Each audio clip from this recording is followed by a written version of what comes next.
Assalamualaikum warahmatullahi wabarakatuh. Selamat pagi anak-anak. Bagaimana kabarnya hari ini? Mudah-mudahan kalian semua dalam keadaan sehat walafiat dan tetap semangat. Hari ini kita masih berada di tema 5 dan muatan materi kali ini adalah tentang IPA. Mari kita menuju slide. Tema 5, subtema 2 dan 3 kelas 5 IPA. KD 3.5 menganalisis hubungan antar komponen ekosistem dan jaring-jaring makanan di lingkungan sekitar. Kita awali dengan rantai makanan. Pengertian rantai makanan. Apakah rantai makanan itu?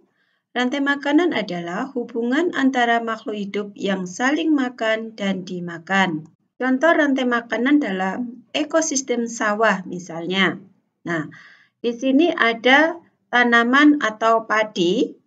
Padi sebagai produsen karena padi bisa membuat makanannya sendiri melalui proses fotosintesis. Kemudian padi dimakan tikus. Tikus sebagai konsumen tingkat pertama, yaitu hewan-hewan pemakan tumbuhan atau herbivore. Tikus dimakan oleh ular. Ular sebagai konsumen tingkat kedua. Ular dimakan elang. Elang sebagai konsumen tingkat ketiga.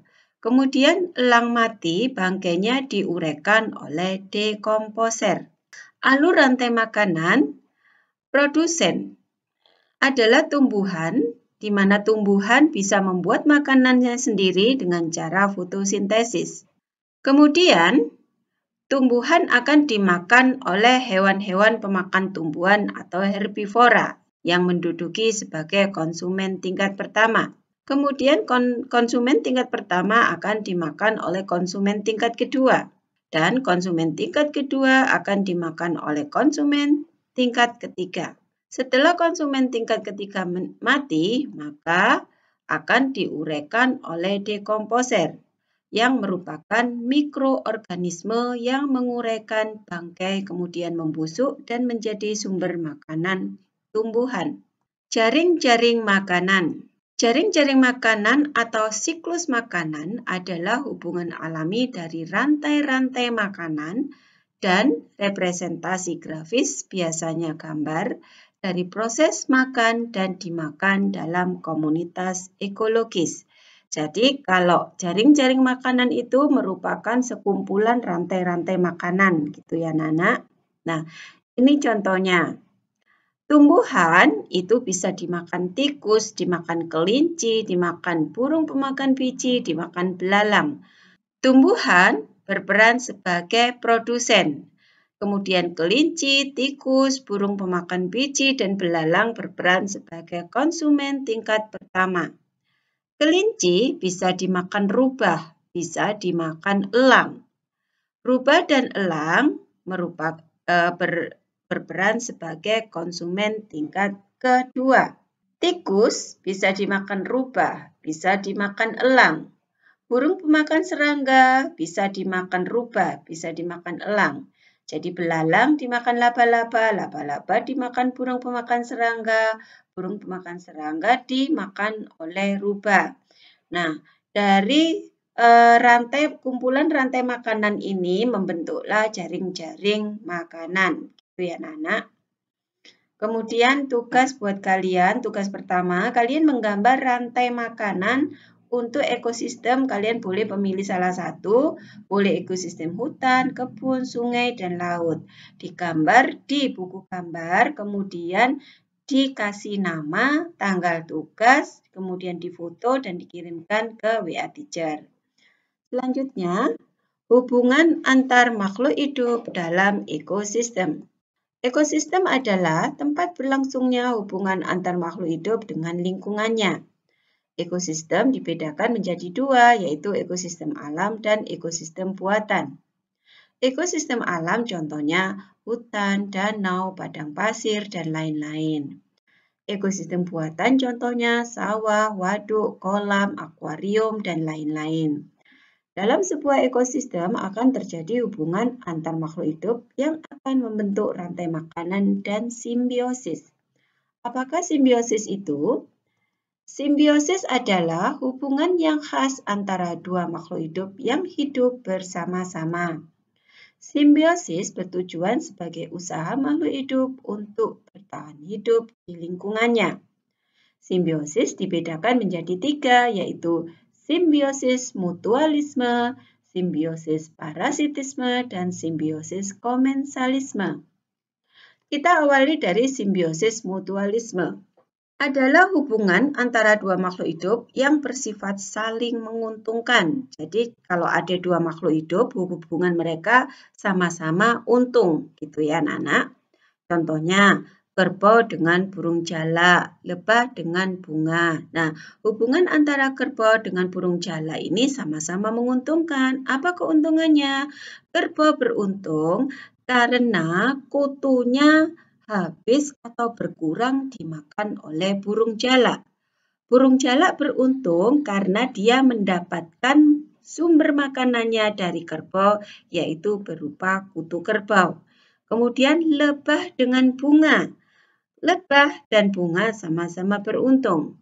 Lebah beruntung karena mendapatkan nektar atau madu dari bunga, sedangkan bunga beruntung karena dibantu lebah untuk menyebarkan serbuk sarinya.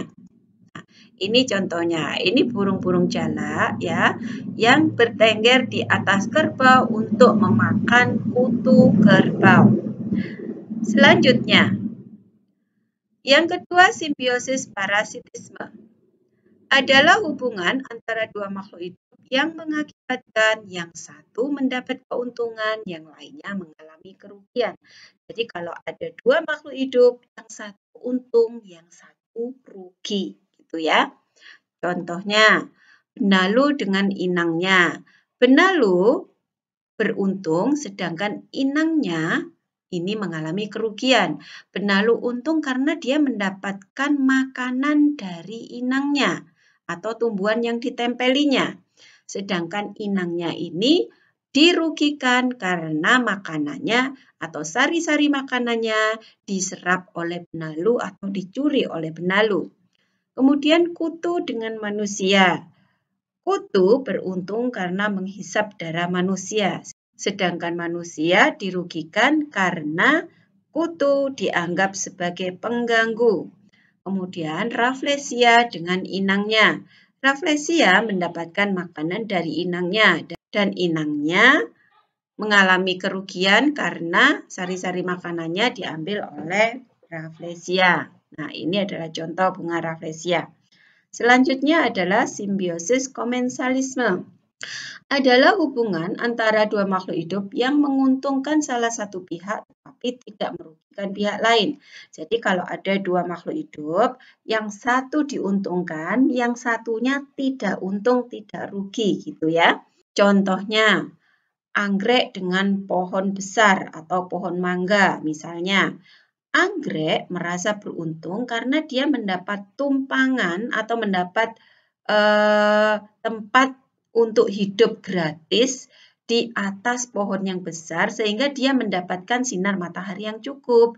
Sedangkan pohon besar tidak merasa dirugikan karena anggrek hanya menumpang. Anggrek mendapat makanannya melalui proses fotosintesis yang dia lakukan, sehingga anggrek tidak perlu mengambil makanan dari pohon besar yang ditumpanginya. Kemudian ikan remora dengan hiu, mari kita lihat.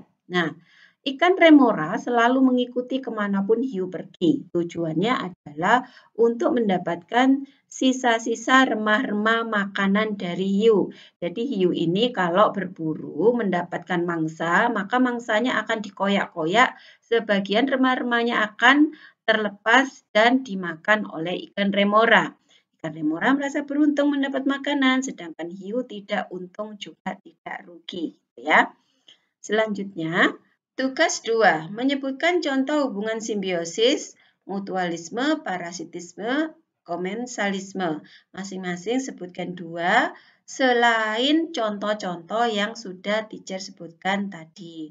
Kalian boleh membaca lagi buku-bukunya, boleh juga browsing di internet ya. Kemudian ditulis di buku tulis, difoto, diberi nama dan dikirimkan ke WA teacher. Selanjutnya, Komponen ekosistem. Komponen ekosistem dibagi menjadi dua, yaitu biotik dan abiotik. Biotik ini berupa makhluk hidup, yaitu dibedakan menjadi tiga. Yang pertama berperan sebagai produsen, yang kedua konsumen, dan yang ketiga pengurai. Ini dalam hubungan rantai makanan. Kemudian abiotik adalah benda-benda yang tidak hidup di sekitarnya, misalnya air, batu, sinar matahari, udara, itu ya. Jadi yang selain makhluk hidup itu adalah abiotik. Kegiatan manusia yang memengaruhi keseimbangan ekosistem yaitu yang pertama, penebangan dan pembakaran hutan. Kenapa mempengaruhi keseimbangan ekosistem? Karena hewan-hewan di dalam hutan akan kehilangan sumber makanan dan tempat tinggalnya. Yang kedua, perburuan liar. Nah, jika ada salah satu jenis hewan yang diburu secara liar, maka lama-lama hewan itu akan punah sehingga predatornya akan mengalami kelaparan.